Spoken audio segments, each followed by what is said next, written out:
안녕하세요. 잘못된 결혼은 지옥이라는 걸 얼마 전에 깨닫고 지옥에서 걸어나온 30대 중반 이혼녀 인사드려요. 보통의 사람들에게 결혼이란 미워도 미운 정으로 사는 것이지만 저에게 첫 번째 결혼은 정말 지옥 그대로였어요. 그래서 사연글을 통해 제 전남편과 시모에 대해 폭로해 보려고 해요.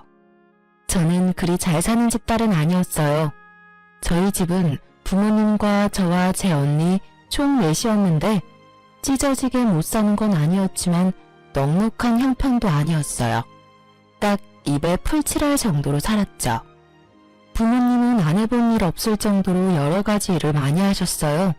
학력이 낮아서 할 수 있는 일도 한정적이었죠. 그걸 보면서 제가 느낀 건 어찌 됐든 공부를 잘하자였어요. 잘해서 부모님 호강시켜드리자. 그 생각으로 악착같이 공부했던 것 같아요. 언니도 저도 악바리 근성이 있어서 둘 다 좋은 직장에 들어갔고 딸 둘 모두 부모님께 지극정성이라 집에 용돈도 드렸어요. 대기업에 들어가서 돈을 많이 버니 이번에는 공부가 아니라 돈을 많이 모아야겠다는 생각을 했죠. 돈 모으는 건 꽤 쉬운 일이었어요. 안 쓰는 건 어릴 때부터 습관이라 진짜 쓸 만큼을 제외하고는 다 적금을 넣었거든요. 저는 30대 중반에 결혼을 했어요.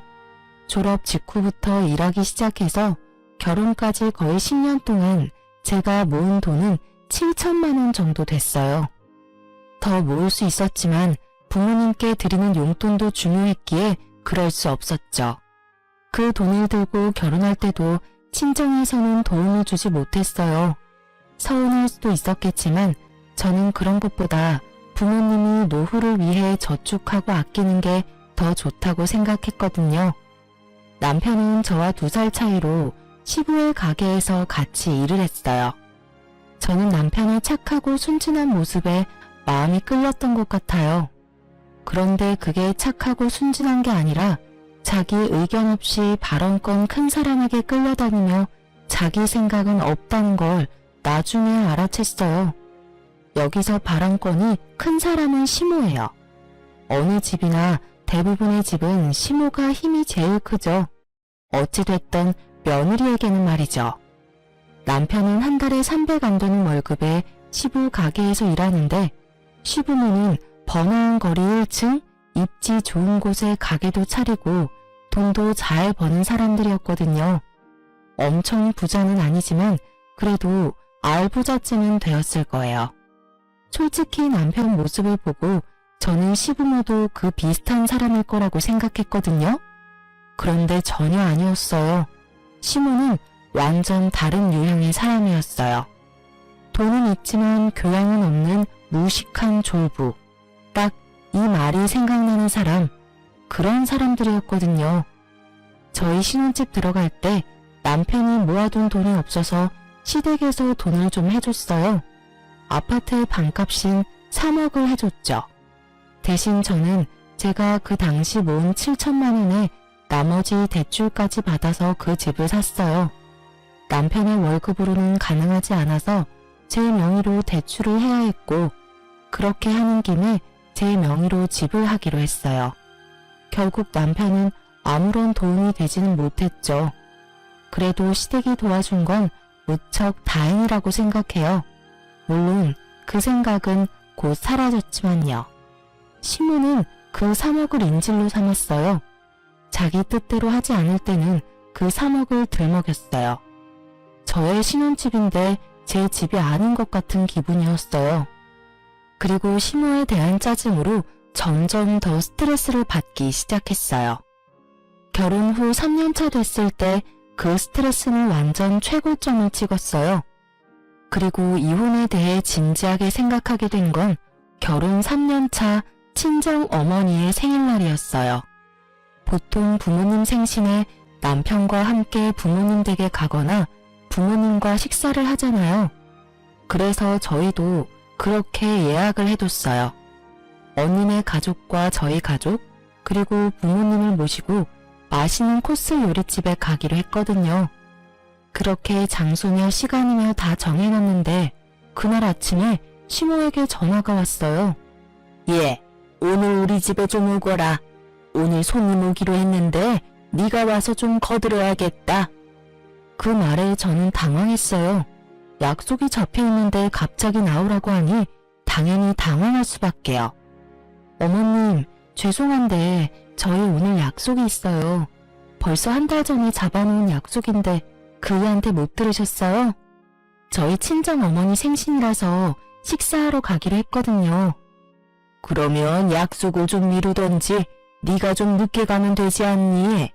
오늘 오시는 분도 겨우 시간이 돼서 여기 온 건데 너는 이 집 며느리가 돼서는 어째서 친정만 신경 써? 쥐뿔도 없는 친정에 신경 쓰느라 시댁은 아주 뒷전이네. 그 말에 화가 확 났지만 일단 참았어요. 손님한테는 죄송하지만 남편이 아무 말도 없었어요.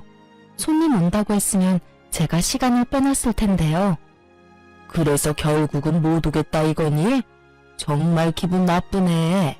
너 시집을 왔으면 친정보다는 시댁이 우선이야. 너희 집 행사가 아무리 중요해도 시댁 행사보다 중요한 법은 없어. 왜 이런 애를 며느리로 들여가지고. 결국은 항상 듣던 말로 마무리했죠. 저는 전화를 끊고 남편에게 물었어요. 손님 오는 거 알았냐고요. 그랬더니 남편은 자기도 모르는 일이라고 하더군요. 약속을 하고 온 게 아니라 이곳에 온 김에 약속을 잡은 것 같더라고요. 솔직히 나중에 잡힌 약속이라도 그게 중요하다면 앞에 잡은 약속을 깰 수도 있다고 생각은 해요. 그렇지만 그 손님은 친인척도 아닌 시모의 지인일 뿐이었고 친정 어머니의 생일은 당연히 중요할 수밖에 없잖아요. 그래도 시모가 떽떽거리는 게 신경 쓰여서 남편에게 시댁에 가서 좀 거들어드리라고 했어요. 남편은 가기 싫어했지만 시모 성격을 알고 있으니 결국 제 발로 가더군요. 그렇게 생일을 치르고 집에 돌아와 이틀이 지났을 무렵이었어요. 주말이었는데 시모가 찾아왔더군요. 무슨 일로 찾아왔나 싶었는데 들어오면서 이미 기분 나쁜 티를 팍팍 내고 있더군요. 어머님, 어쩐 일로 주말 아침 일찍부터 오셨어요? 연락 주셨으면 저희가 시댁 갔을 텐데요. 너 시댁 오는 거 싫어하지 않니? 이틀 전에도 그렇게 시댁 오라고 했는데 친정이 홀랑 가버리고. 아, 그건 그때도 말씀드렸다시피 생일이 있어서. 됐다. 내가 너희 친정 일에 그리 자세히 알 바 없지 않니? 이야기하지 마. 그냥 내가 빌려준 돈 3억 나한테 돌려줘. 너 하는 거 보니까 내가 그거 빌려준 게 너무 아까워서 그런다. 이럴 줄 알았으면 그 돈 안 빌려주는 건데 괜히 빌려줘서는 며느리한테 무시당하는데 돈이라도 받아야 되지 않겠니? 어머님, 저 혼자 사는 집 아니고 남편도 같이 사는 집이에요. 남편 대신에 어머님 저희 집 사라고 돈 빌려주신 건 감사하게 생각해요. 그 돈도 여력이 되면 갚으려고 저희도 계획하고 있어요. 그리고 저는 어머님 무시한 적 없어요. 어머님이 뭘 어떻게 느끼셨는지는 모르겠지만 친정어머니 생신날에 시댁 못 갔다는 게 그렇게 화가 나실 일인지는 모르겠어요. 어머님도 친정어머니 생신 겹쳤다고 시댁 제사인데도 친정에 가시잖아요. 저한테 제사 맡겨두시고. 그 말에 시모 얼굴이 순식간에 벌겋게 달아올랐어요. 저는 본 그대로 말했을 뿐이었어요. 물론 여태껏 아무도 지적하지 않았던 걸 지적했을 뿐이죠. 세상에서 제일 치사한 게 음식 갖고 장난치는 거랑 부모님 욕되게 하는 거 아니겠어요? 그래서 저도 그대로 돌려드렸죠. 그랬더니 시모가 완전 발광을 하더군요. 야, 너 뭐라고 했어? 그래서 내가 친정 간다고 너 나한테 뭐라고 하는 거니? 와, 남의 약점 잡아서 사람 무안 주니까 기분 좋니? 기분 좋을 리가 있겠어요? 저도 영원히 말하지 않고 끝내고 싶었는데 어머님이 제가 친정 간 일로 그렇게 말씀하시니까요. 제가 어머님을 무시한 적 없다는 걸 알려드리고 싶어서 말씀드렸어요. 그리고 매번 빌려주신 돈 3억을 인질로 잡으시는데 그러지 말고 이 집 팔고 다른 곳으로 이사 갈게요. 어머님이랑 남편이 원해서 이 지역으로 온 거잖아요. 솔직히 집값은 비싸고 집은 작아서 마음에 안 들었어요. 차라리 시댁에서 좀 멀더라도 더 크고 저렴한 집 찾는 게 나을 것 같네요. 그 말에 남편과 시모 얼굴이 모두 죽상이 됐어요. 특히 남편이 더 싫어했어요. 제 이야기가 나오자마자 시모를 데리고 밖으로 나가더군요. 엄마, 제발 그만 좀 해. 빌려줬으면 그냥 관심 끊고 있어. 우리가 안 갚을 것도 아니고 와이프가 열심히 돈 모으고 있다고. 그리고 엄마도 제사 안 하고 외가에 가는 건 다들 아는 거잖아. 괜히 서로 목에 핏대 세우지 말고 제발 집에 가서 좀 쉬어. 어? 결국 그렇게 시모를 내보내고 남편이 돌아와서는 제게 한마디 하더라고요. 당신도 우리 엄마한테 너무 그러지 마. 친정에 사는 거 반만큼이라도 해봐. 그러면 우리 엄마도 당신한테 잘해줄 거라고. 솔직히 엄마가 빌려준 3억 없었으면 우리가 언제 이 지역에서 살아보겠어? 친정에서 도와줄 형편이 됐으면 더 좋은 데서도 살았을 거야. 솔직하게 우리 집에 도움 하나도 안 되는 친정 우선한다고 시댁 못 간다고 하면 엄마가 화가 안 나겠어? 가재는 개편이고 팔은 안으로 굽는다던가요. 저렇게 말하는 남편 놈을 보니 남편을 보는 눈이 바뀌더군요. 하긴 어느 시점부터 남편에게는 그런 부분이 보였어요. 능력은 없으면서 남의 능력에 기대서 허세를 누리고자 하는 부분. 결혼 전에는 본 적 없었던 새로운 모습이었죠. 이 집을 선택하게 된 것도 제 입김이 들어간 건 절대 아니었어요. 시모가 시댁과 가까우니 이 집으로 하고 싶다고 한 거였죠. 솔직한 제 심정으로는 굳이 돈만 많이 나가는 이런 집보다는 외곽이라도 이보다는 좀 저렴하고 평수가 좀 더 컸으면 하는 바람이었거든요. 그러면 시모 돈도 빌릴 필요도 없고요. 따지고 보면 3억을 인질로 삼게 된 것도 모두 시댁 탓인데 매번 피는 저만 보고 있으니 열이 받잖아요. 저도 말이 곱게 나오진 않았죠. 이런 데서 산다고 몰상식한 사람이 교양 있는 사람으로 바뀌진 않아. 여기서 살자고 한 사람도 당신이랑 시모지 내 입김 하나도 안 들어갔잖아. 그리고 내 앞에서 친정 은근히 돌려가는 거 기분 나쁘거든? 친정이 능력이 없어도 이 집에 들어간 돈 절반은 내 돈인 거 알지? 거기에 비하면 당신은 돈 한 푼 안 내고 잘 살고 있잖아. 부모님이 돈 내도록 만들어서 결국 그 탓에 매번 문제 생길 때마다 3억 인질 잡혀서 나 스트레스 받게 만든 것도 짜증나는데 말 함부로 하지 말고 가려서 하라고. 제 말에 남편이 뚱한 얼굴로 입을 닫아버렸어요. 자기도 자존심이 있으니 제 말에 기분이 나빴을지도 모르죠. 그런데 오는 말이 고와야 가는 말이 곱다고 먼저 좋게 이야기했으면 제가 그런 자존심 상하는 말을 했겠냐고요. 오죽하면 제가 그런 이야기까지 꺼냈겠어요. 토라진 남편은 방으로 들어가 버리고 저는 텅 빈 거실에서 한참을 생각했어요. 지금 당장 남편의 행동으로 시모가 집에 돌아간 건 다행이라고요. 그런데 계속 이렇게 놔둘 수는 없었어요. 무슨 일 생길 때마다 저희 신혼집은 볼모가 되어버리잖아요. 시모의 그 말에 스트레스 받으며 끙끙대는 것도 이제는 못할 짓이더라고요. 그래서 그날 이후부터 저는 열심히 시모의 3억을 갚을 방법을 찾으려 했어요. 물론 저금은 하고 있었지만 그것만으로는 턱없이 모자라단 걸 알았거든요. 3억이 만들어지는 시간까지 시모에게 시달릴 생각을 하니 앞이 캄캄해서 어떻게든 그 3억이라는 빚을 탕감할 수 있는 방법을 생각하기로 했어요. 그리고 그 방법은 생각보다 가까이 있었어요. 남편이 결혼 후 몇 번 제게 돈을 빌려달라고 했거든요. 뭘 하려는 건지는 몰랐지만 저는 그럴 때마다 한 가지만 받았어요. 차용증이요. 물론 부부 사이에 그게 중요하지는 않지만 제게는 남편이 제 돈을 빌려갔다는 증거 자체가 필요했거든요. 언젠가 그 남편의 부채가 저 3억을 없애줄 수도 있겠다는 생각을 했죠. 물론 지금 당장은 전혀 도움은 안 되는 빚덩어리지만요. 그 이후로 시모는 여전했어요. 매번 수틀리면 3억을 들먹이는 것도 여전했고 저를 쥐잡듯 잡는 것도 여전했어요. 그러다 결혼 5년 차쯤 되던 해에 저희 친정에 큰일이 터졌어요. 바로 언니의 투병 소식이요. 언니는 저와 나이 차이가 꽤 났어요.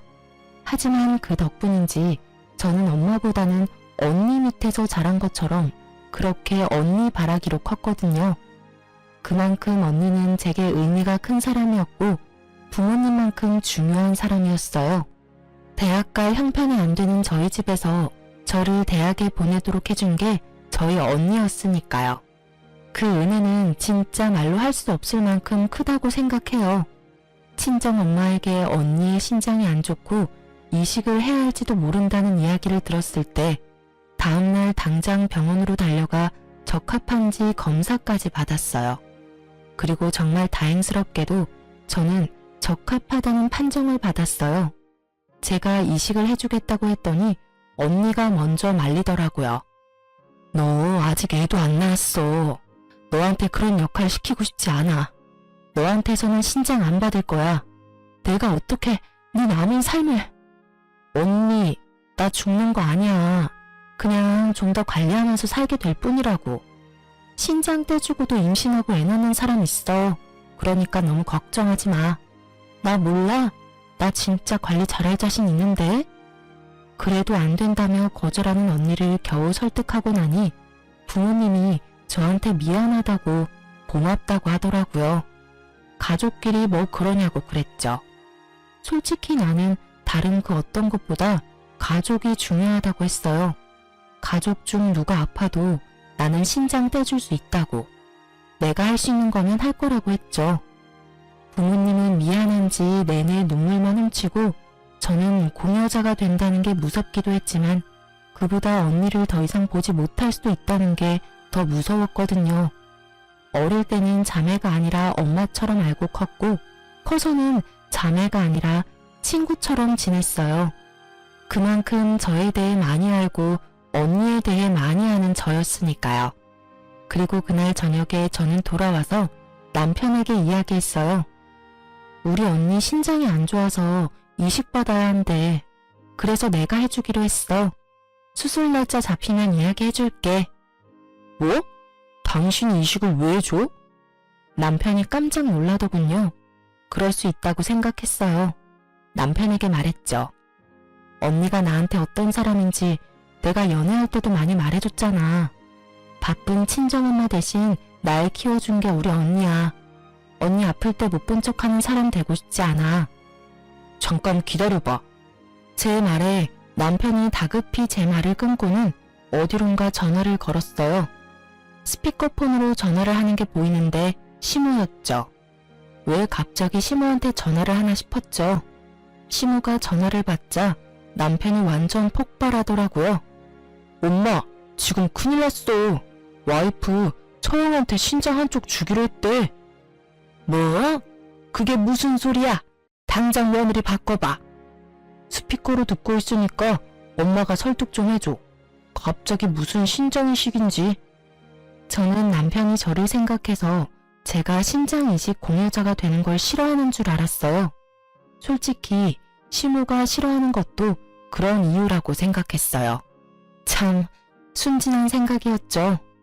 얘, 너 진짜 네 언니한테 신장 떼어줄 거니? 네, 어머님.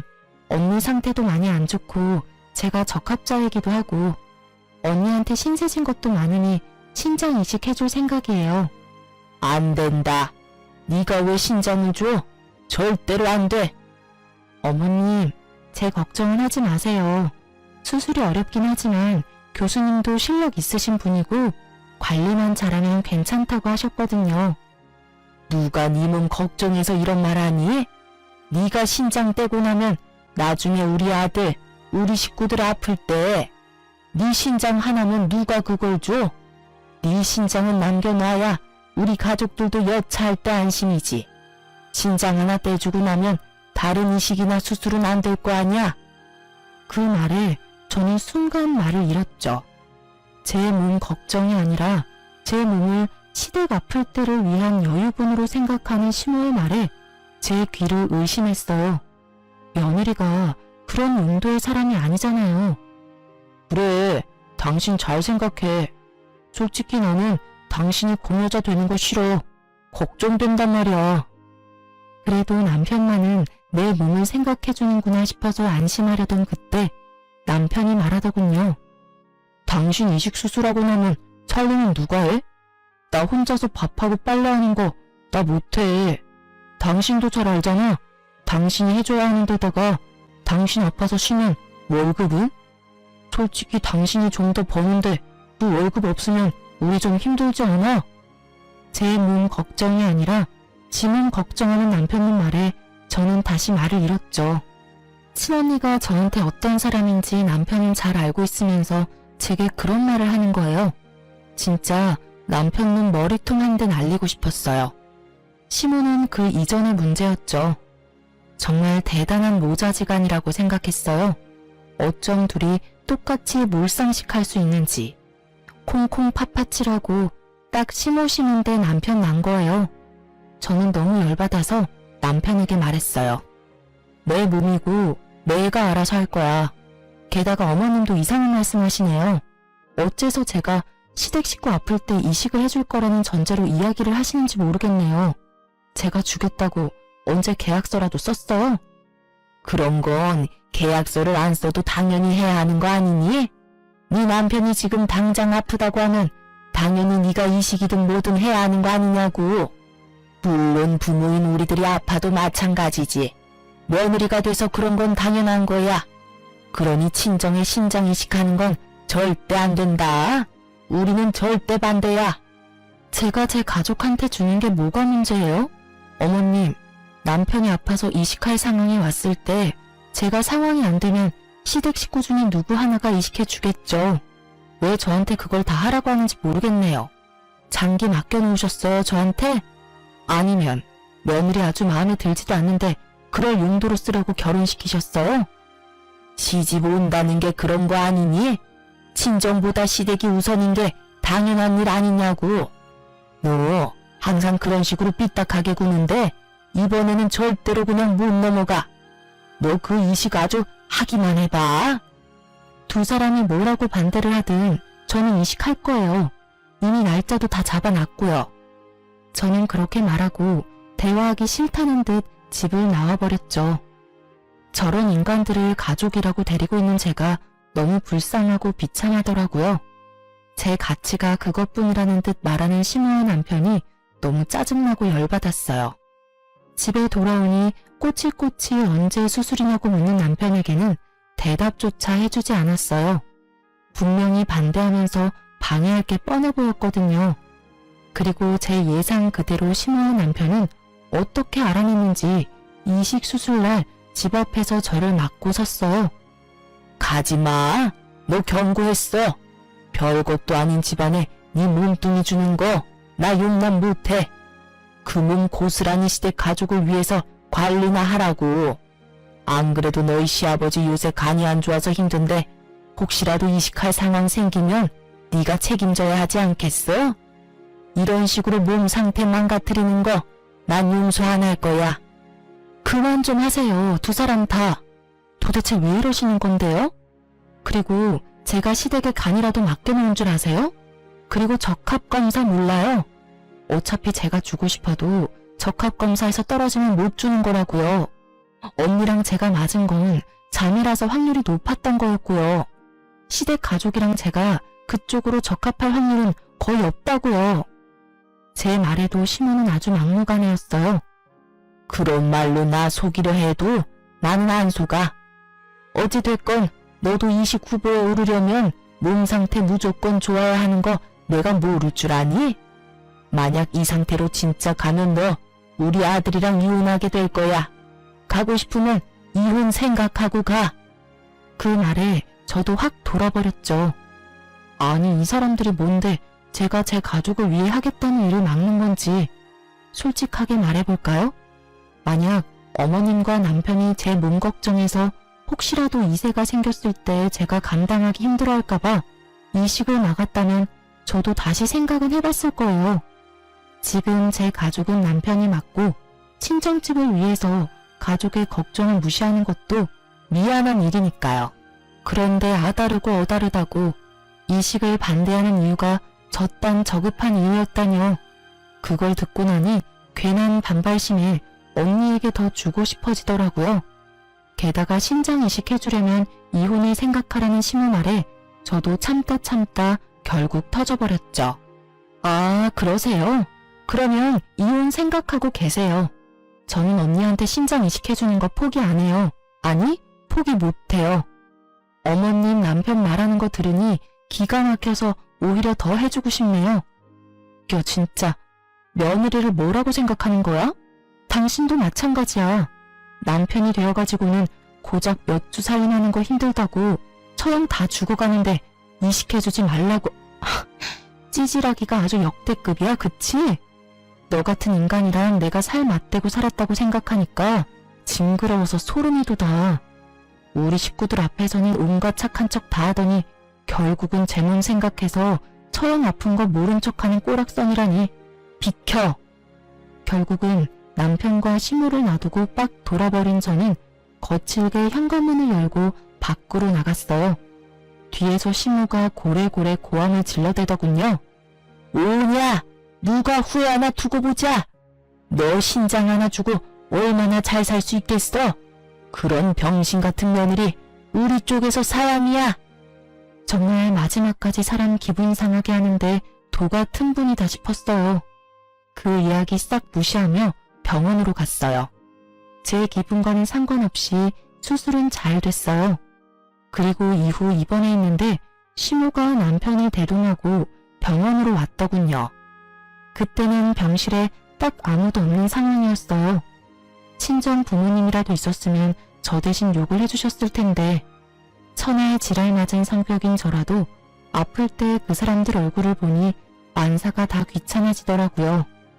그런 제 앞에서 시모가 서류를 하나 턱 내놓더군요. 이혼 서류였어요. 너 우리 집 의견 무시하고 혼자서 신장 하나 떼줬으니 약속대로 어서 이혼해라. 우리는 너 같은 며느리 데리고 있기 싫어. 시모의 모습을 보며 만사 귀찮았던 저는 싱긋 웃었어요. 감정 없이 웃는 건 힘이 하나도 안 들잖아요. 예, 이혼해 드릴게요. 쇳불도 당김에 빼라고. 이렇게 직접 오셨으니 제가 지금 당장 써드릴게요. 당장 가져가서 접수시키세요. 저는 그렇게 말하며 그 자리에서 환자 침상에 있는 식탁을 꺼내 서류에 빈칸들을 채워나갔어요. 아주 흔쾌히 서류를 작성하는 제 모습을 보던 시모는 그 모습마저도 마음에 안 들었는지 저한테 한마디 더 붙이더라고요. 그리고 너희 신혼집에 넣어준 돈 3억 당장 갚아. 너한테 그런 돈 투자했다는 거 생각하니까 억울해 죽겠어.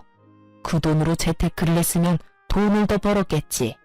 되지도 않은 며느리 도와주려다가 뒤통수나 맞고. 세상에 이런 불쌍한 시어머니가 어딨어? 아, 그 돈 3억요. 그 중에 1억은 아드님한테 받으세요. 2억은 집 팔고 나서 제 돈으로 드릴게요. 제 말에 시모가 눈을 꿈뻑꿈뻑 하더군요. 그게 무슨 소리야? 우리 아들이 왜 나한테 1억을 줘? 그 집이 네 명이고 3억을 내가 줬고 우리 아들은 돈 한 푼 안 냈는데. 아, 아드님이 이야기 안 하셨나 보네요. 당신 어머님한테도 이야기 안 했어? 그런 말을 안 하면 곤란하지. 이제 두 사람 재산 정확하게 갈라야 하는데 이런 다툼의 여지를 남겨두면 일이 좀 커지잖아. 제 말에 남편은 꿀먹은 벙어리가 됐어요. 기세 좋게 시모 앞세워 들어올 때는 그런 생각 들지도 않았나 보죠. 당신 집 담보로 돈 1억 빌려갔잖아. 그거 빌려가서 코인하다가 망해서 다 날렸고. 어차피 지금 당장 돈 없지? 그치만 부부끼리 빌린 돈이고. 부부끼리 빌린 돈이라도 차용증은 썼잖아. 그리고 당신이 내 돈 빌려간 건 사실이고 나는 그거 갚으라고 이야기했어. 그거 갚기 싫으면 당신이 어머님 설득해. 그 빚 제하는 조건으로 2억만 받아가시라고. 그럼 딱 되잖아.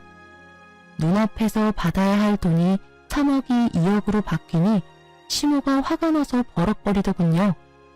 야, 이 망할 년이 너 뭔데 우리 아들을 빚진 사람 취급해? 그리고 남편이랑 같이 벌어서 돈 쓰면서 무슨 빌려주고 말고야. 부부끼리 쓴 돈은 부부끼리 알아서 하는 거고 시어머니한테 빌린 돈은 당연히 갚아야 하는 게 맞는 거지. 부부끼리 번 돈을 그렇게 썼다고 하면 저도 별말 안 해요. 그런데 남편은 저한테 생활비 한 푼 준 적이 없거든요. 제가 돈 많이 번다는 이유로 저한테 다 맡겨서요. 생활비도 집 살 때 대출한 금액도 모두요. 남편이 이 집에 기여한 돈은 한 푼도 없어요. 그러니까 저는 남편에게 제 돈을 빌려줬고요. 애초에 합친 재산이 없는데 뭘 당연히 둘이 갚는다는 거예요? 제 말에 시모 얼굴이 벌겋게 달아오르더라고요. 하긴 아들 욕하는 거 들으니 열이 받았겠죠. 근데 사실인 걸 어떡해요? 거짓말을 할 수도 없고. 아무리 마음이 아프고 속이 쓰려도 진실이 뭔지는 알아야 하잖아요. 제 말에 시모가 열받았는지 병실이 떠나가라 소리를 지르더군요. 야! 우리 아들한테 돈 빌려줬다고 생색내는 거야? 너 가만 안 둬. 시댁 남편 무시하고 신장이 시켜준 거 나는 절대로 인정 못해. 결혼할 때 돈 한 푼 안 해준 가짜는 친정에 신장까지 떼어주고 우리가 왜 너 같은 반병신을 떠안아야 하는데? 그거야말로 이웃감이야. 그 말이 끝나기가 무섭게 병실 문이 열리고 형부와 형부 가족들이 들어오더군요. 저는 이런 수치스러운 모습을 보인 게 민망해서 얼굴이 벌개졌고 시모는 들어온 사람이 저희 부모님이라고 생각했는지 너 잘 만났다 하는 표정으로 몸을 휙 돌리더라고요. 그런데 들어온 형부 가족을 보는 시모가 너무 당황한 모습인 거예요. 이 사람이 왜 이러나 싶었는데 시모가 그러더라고요. 아니, 김 사장님이 여기는 어떻게? 보기 드물게 겸손하고 예의 바른 시모 모습에 저도 놀랐죠. 근데 남편도 똑같이 인사를 하더라고요. 두 사람 모두, 아니 저까지 세 사람 모두 어리둥절한 표정이었죠. 병원에 왜 왔겠습니까? 아픈 사람 병문안 왔죠. 저희 며느리 구해준 은인 보러 왔는데 여기서 보게 될 줄은 몰랐네요. 며느리요? 설마? 예, 사돈 처녀가 우리 며느리 목숨 구해주는 아주 고귀한 일을 해서 내가 살해하려고 왔습니다. 그런데 그런 힘든 일을 하고도 이혼을 당하게 된 걸 보니 제가 너무 미안한 마음이 들어서 안 되겠네요. 이번에는 가게임대 연장 안 하는 걸로 하겠습니다. 정 사장님도 껄끄럽지 않겠어요? 그렇게 욕을 하며 이혼까지 하게 만든 원인이 저희 집 며느리인데 그런 건물에 계속 있는 게 마음 불편하시겠죠. 알고 보니 형부의 아버님이 가지고 계신 건물 1층에서 시부모가 가게를 하는 거였더라고요. 솔직히 저도 사돈 어른이 어디서 뭐하는 사람인지 몰랐고 알 필요도 없었으니까요. 건물 하나 갖고 있다는 이야기만 들었지 그게 저희 시부모가 일하는 건물일 줄은 몰랐던 거죠. 김 사장님, 그런 거 아니에요. 그런 걸 이유로 계약을 연장 안 해주면 저희는 어떻게 해요? 지금 당장 갈 곳도 없는데. 계약 종료까지는 4개월 남아있으니 그때까지 가게 빼시면 됩니다. 그리고 사돈 처녀하고 이야기 다 끝났으면 나가주시겠습니까? 제가 사돈 처녀한테 사례를 해야 하거든요. 그리 좋은 일을 하고도 이혼 서류를 받는 걸 보니 내가 더 좋은 걸 줘야겠다 싶은 마음이 드네요. 시모와 남편은 건물주의 가시돋친 말에 후다닥 밖으로 나가버리더군요. 솔직히 너무 갑작스러운 일이라 기분 좋고 뭐고 그런 거 느낄 새도 없었어요. 알고 보니 형부가 이미 다 알고 있었더라고요. 저희 시댁에서 제가 신장 이식하는 거 싫어하는 걸요. 그것도 시댁을 위해서 하지 말라고 했다는 것까지요. 형부도 시댁에서 제 몸 생각해서 충분히 그럴 수 있다면서 저에게 끝까지 이식하지 말라고 했었거든요. 그런데 제가 진실을 이야기해줬죠. 그 이야기 듣고 형부의 벙찐 얼굴을 보니 민망하기도 하고 웃기기도 하고 그랬어요. 다른 사람들이 보기에는 정말 비정상적인 시모한 남편이구나 싶었거든요. 결국 형부도 엄청 화내줬어요. 사돈 처녀, 너무 고맙네. 우리 손주가 4대 독자야.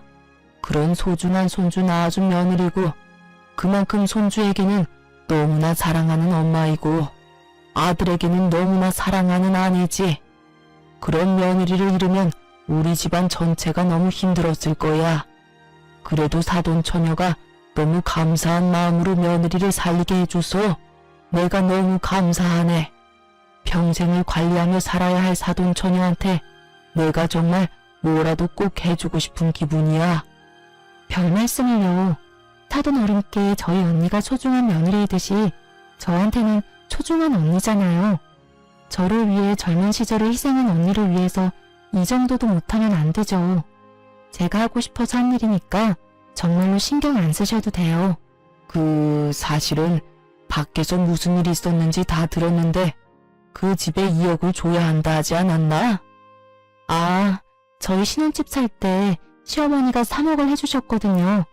남편이 저한테 1억 빌려가서 2억만 갚으면 돼요. 그래, 그럼 내가 그 2억을 사돈 처녀에게 주지. 그렇게 큰 돈은 받을 수 없어요. 돈 받으려고 한 일도 아니고. 그건 내가 잘 알지. 그렇지만 사돈 처녀가 지금 곤란한 것도 잘 알지.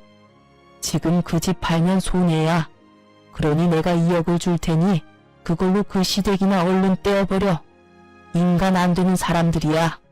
어떻게 신장 이식해준 며느리한테 그런 막말을 해. 그런 사람들하고 같이 있을 필요가 없어. 부동산으로 성공한 사람이 그리 말하니 괜히 신뢰도가 확 올라가더군요. 그리고 형부도 제게 그 돈 꼭 받아달라고 신장 이식 때문에 주는 게 아니라 이식을 안 해줬더라도 처제가 힘들다고 했으면 빌려줬을 돈이라고 하더군요. 그래서 저는 감사하게 그 돈을 받았어요. 그리고 며칠간 조리를 하고 퇴원했어요. 집에 갔더니 남편 놈과 시모, 시부까지 싹 다 모여있더군요. 여기서 뭐 하세요?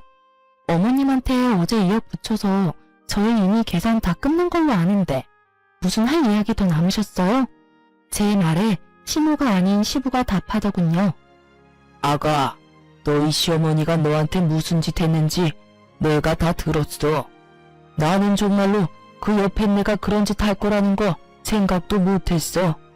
일하느라 바빠서 집안일은 다 맡겨놔서 잘한다고 생각했지. 설마 너한테 그런 짓을 할 줄은 정말 미안하다. 당신도 어서 사과해. 내가 왜 사과를 해요? 내가 못할 말한 것도 아닌데. 당신도 여기 와서 며느리한테 이러는 거 부끄럽지도 않아요? 다른 데 가서 장사 잘하면 되지 굳이 왜 거기서 해야 되는데요? 왜 가게 입지 때문에 내가 며느리한테 사과까지 해야 하냐고요? 딱 보니 견적 나오더군요. 시부는 건물주의 계약 연장 불가 통보를 받고 화가 나고 당황해서 제게 찾아와 그걸 좀 어떻게 해달라고 제게 부탁이라도 해볼 심산으로 온 거였더라고요. 그런데 시모는 자기들이 번 돈이 얼만데 다른 데 가서 해도 그만큼 버니 굳이 며느리한테 사과할 필요 없다는 생각인 거고요. 당신 진짜 이동한다고 다 잘 된다는 보장이 어딨어? 애초에 당신이 며느리한테 그런 짓만 안 했어도 우리한테 문제가 생길 일은 없지. 여기 입지가 얼마나 중요한 곳인데 장사의 장자도 모르는 당신이 뭘 안다고 이 난리야? 여기서 이러시지 마세요. 저는 어머님한테 돈 2억 드렸고 여기는 이제 제 집이에요. 그러니까 초대 안 한 분들 다 나가시고요. 특히 당신 당장 짐 싸서 시댁으로 가. 꼴도 보기 싫으니까. 버럭하는 제 목소리에 남편과 시부모는 결국 제 집에서 나갔어요. 제가 사과를 받아주던 받아주지 않던 사돈어른께서는 계약 연장 절대 안 된다고 말씀하셨으니 그 부분은 본인들이 책임져야 하는 거잖아요. 제가 부탁한다면 들어는 주시겠지만 제가 왜 그런 부탁을 해요? 그 사람들 뭐가 좋아서요? 결국 그렇게 저는 이혼하고 자유의 몸이 되었죠. 하지만 그것도 정말 잠시였어요. 형부가 혼자 사는 저에게 친구를 소개시켜줬거든요. 처음에는 정말로 제 건강을 위해서 소개시켜준 사람이었어요. 괜찮다고 하는데도 형부는 제 몸 건강을 엄청 신경 썼거든요. 그러면서 친구 중에 의사가 있는데 그 친구가 잘 봐줄 거라며 소개해줬어요. 저는 정말 남녀로 만난 게 아니라 의사와 환자로 만났는데 결국은 만난 지 2년 안 되는 시점에 재혼까지 하게 되었어요. 저희가 결혼할 때 형부가 더 좋아해줬어요. 그 정도로 형부가 저희 둘을 신경 많이 썼다는 증거겠죠. 그렇게 재혼하고 몇 년 안 돼서 친정아버지를 데리고 남편 병원에서 진료를 보려고 기다리고 있었어요. 그런데 거기서 의도치 않게 전 시모를 만난 거예요. 솔직히 전 시모가 사는 동네 근처라 언젠가는 마주칠지도 모르겠다 생각은 했는데 재혼한 남편 병원에서 마주치니 당황스럽더라고요. 그런데 시모는 대뜸 저희를 보더니 비웃더라고요. 그래, 우리 말 안 듣고 신장 하나 떼어주고 나니까 골골거리지? 그럴 줄 알고 우리가 너 말린 거야. 혼자서 다닐 수도 없어서 부모까지 대동하고 다니기는. 아주 잘 됐네. 몸 다 망친 거 보니. 우리만 망한 게 아니라서 속이 다 시원해. 어찌나 고소한지. 너 잘 사는 꼴 봤다면 내 억장이 다 무너졌을 거다. 거 봐라. 내가 주지 말라고 했을 때 주지 말았어야지. 뭐가 대단하다고 이혼까지 하고. 네가 뭔데? 내 딸가 뭔데 우리 아들을 이혼남으로 만들어? 누가 누굴 이혼남으로 만들었다고 저러는지. 이혼 서류 가져와서 눈앞에 들이댄 것이 본인이라는 걸 기억 속에서 까맣게 잊으셨나 보더라고요. 그 말에 제가 발끈해서 한마디 하려는데 아버지가 말리더군요. 허허, 걱정해줘서 고맙습니다. 그런데 우리 딸은 아픈 게 아니고 제 건강검진을 위해 병원까지 같이 따라와 준 겁니다. 그리고 이 병원도 남의 병원은 아니고요. 우리 사위가 여기서 일해요. 이전에 사위가 돈 한 푼 벌어다 주지도 않고 비트코인인가 뭔가로 마누라한테 빌린 돈만 날리는 무능력한 남자였던지라 이혼하고 의사 사위랑 재혼하게 돼서 너무 다행이지요. 뭐라고요? 이 양반이 정신이 나갔나? 어디서 남의 아들한테 무능력하다 어쩌다 말이 많아요? 진짜 명예훼손죄로 한번 감옥에 들어갔다 나와볼래요? 시모가 소리치는데 의사 가운 입은 지금의 남편이 저와 아버지에게 다가왔어요. 장인어른, 오래 기다리셨죠? 이제 곧 들어가시면 될 것 같은데 혹시 이분은 아는 분이신가요? 그냥 지나가는 아줌마인데 우리한테 아주 악담을 퍼붓지 뭔가. 우리 딸한테 막말을 해서 내가 좋게 바르고 있던 중이지. 내가 저 아줌마를 잘 알거든. 얼마 전에 가게도 망하고 자식 농사도 망했거든. 그래서 마음이 많이 아픈 사람이야. 아버지의 그 말에 저는 웃지도 못하고 시모는 얼굴이 달아올라서는 입만 발싹거리다가 결국은 찍소리도 못하고 도망쳐버리더군요. 두 번 다시 남편 병원에 오지 않을 것 같더라고요.